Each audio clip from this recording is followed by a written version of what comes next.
সুনীল গগৈ হত্যাকাণ্ডৰ নিতৌ নতুন মোড়। ঢকুৱাখানা থানাত উপস্থিত সুনীল গগৈৰ পত্নী, মাতৃ, পুত্ৰ আৰু ভতিজা। 15 দিনেও সুনীল গগৈৰ DNA পৰীক্ষাৰ ফলাফল নোলোৱাত ক্ষুব্ধ পৰিয়াল। সুনীল গগৈৰ হত্যাকাৰীক জাহাংগীৰে সহায় কৰাৰ সন্দেহ সুনীল গগৈৰ পৰিয়ালৰ। মৃতদেহৰ কাষত উদ্ধাৰ হোৱা বেল্ট পাত জাহাংগীৰৰ বুলিও অভিযোগ সুনীল গগৈৰ পত্নীৰ। হত্যাকাণ্ড সংঘটিত হোৱাৰ আগদিনা জাহাংগীৰ আছিল সুনীল গগৈৰ সৈতে। এই অভিযোগ পত্নীৰ। ৰহস্যজনকভাৱে নিখোজ হৈ আছে জলজীৱন মিছনৰ কাম কৰি থকা মিস্ত্ৰী জাহাংগীৰ। আৰক্ষীৰ তদন্ত প্ৰক্ৰিয়াক লৈ সুখী নহয় সুনীল গগৈৰ পৰিয়ালৰ লোক।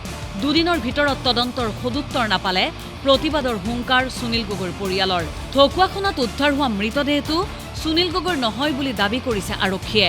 বীমাৰ ধনৰ বাবে মৃত্যুৰ নাটক ৰচাৰ সন্দেহ লখিমপুৰ আৰক্ষীৰ। সুনীল গগৈ আৰু পত্নীৰ বিৰুদ্ধে গোচৰ ৰুজু কৰিব লখিমপুৰ আৰক্ষীয়ে।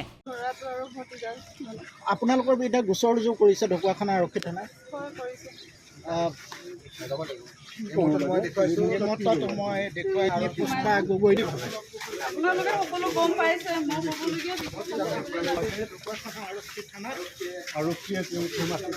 তেওঁলোকক যিহেতু কালিৰ দিনটোত আৰক্ষীয়ে মাতি পঠাইছিল ঢকুৱাখানা থানালৈ, আপুনি তদন্তত সহযোগ কৰিব?